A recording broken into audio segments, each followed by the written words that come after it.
shpëtim me mish.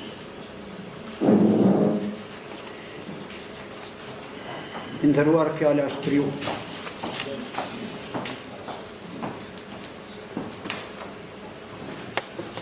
Përshëndetje pjesëmarrës, përshëndetje bordi shtetësues të konferencës.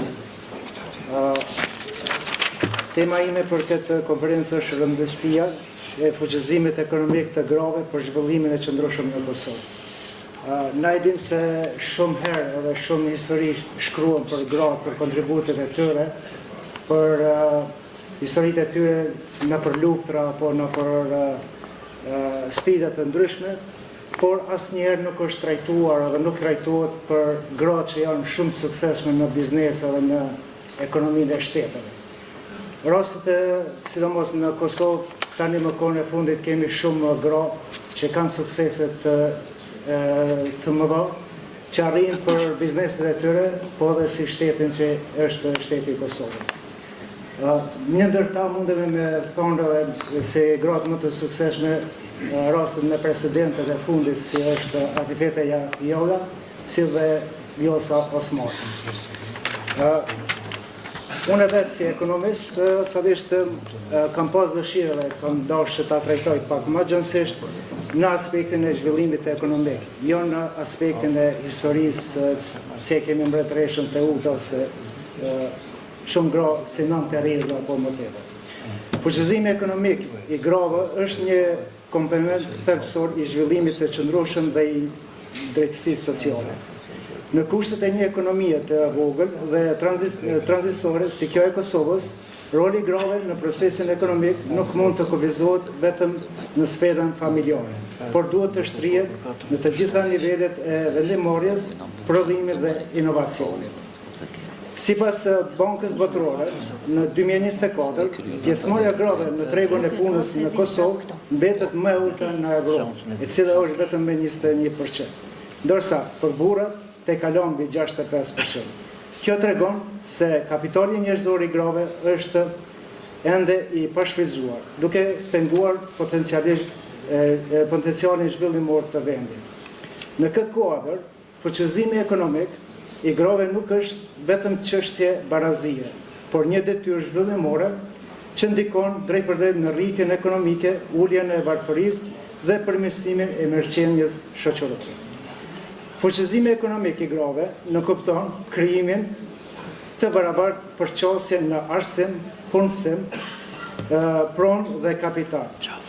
Teoria e zhvillimit të qëndrueshëm, sipas një autori që është Brewster në vitin 1987, thekson se asnjë shoqëri nuk mund të zhvillohet në mënyrë të qëndrueshme pa përfshirjen e plotë të grave.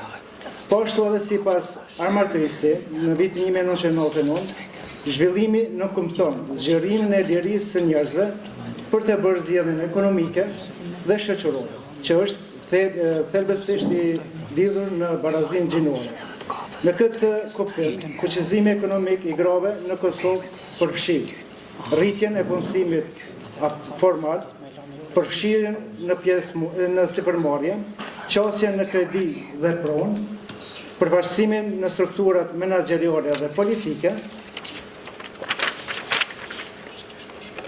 Po ashtu Kosova ka ndërmarrë hapa institucionale drejt barazisë gjinore. Sipas ligjit për barazinë gjinore në vitin 2015 dhe strategjia kombëtare për zhvillim të qëndrueshëm. Megjithatë, zbatimi praktik i këtyre politike mbetet i kufizuar.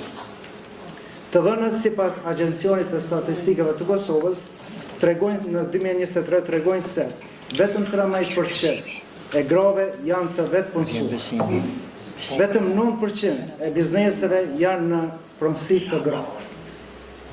Hendiku mes pagave mesatarëve të burrave dhe të grave është rreth 14%, që do thotë gjithmonë burrat kanë paga më të mira se vetë gratë. Këto të dhëna tregojnë për mungesë dhe qasje në kapital, diskriminim të nënkuptuar në tregun e punës dhe mungesat e mekanizmave mbështetës për nënat punonjëse.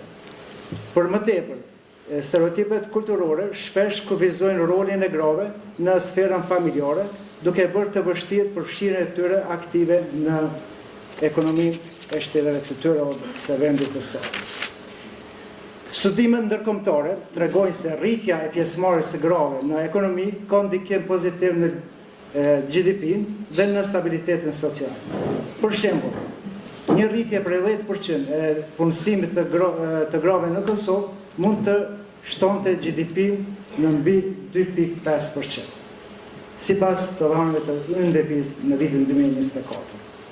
Fuqizimi ekonomik i grave nuk është vetëm një objektiv social, por një strategji e menaxhimit të burimeve njerëzore që rrit produktivitetin dhe inovacionin. Ne që jemi në ekonomi, padisht e dini çka është burimet njerëzore. Janë hapi por i filtrimit ose gjetjeve të punëtorëve që rrisin edhe menaxhojnë edhe kontribuojnë për kompani ose për institucion ku janë. Pra, për të arritur këtë, nevojitet politika aktive që përfshin mbështetjen financiare për ndërmarrjet në pronësi të grave, programe mentorimi dhe trajnime menaxheriale, reforma fiskale që lehtësojnë punësimin e grave, promovimin të ekuilibrit punë-familje dhe përkujdesjen për fëmijë. Një qasje gjithëpërfshise që kombinon edukimin, politikat sociale dhe zhvillimin ekonomik, do të mundsonte një transformim real të rolit të gruas në Kosovë.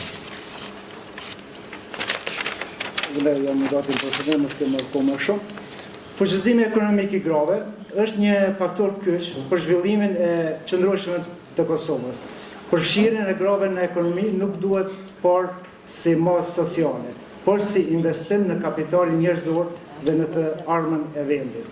Vetëm përmes integrimit të plotë të grave në tregun e punës, mbështetjes së sipërmarrjeve femërore dhe krijimit të kushteve të barabarta për qasjen në resurse, Kosova mund të arrijë objektivat e zhvillimit të qëndrueshëm dhe të barazisë shoqërore.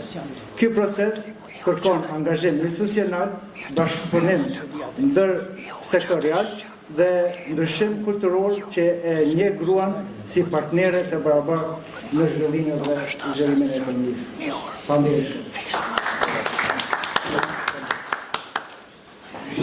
Faleminderit për kontesën që na prezantove para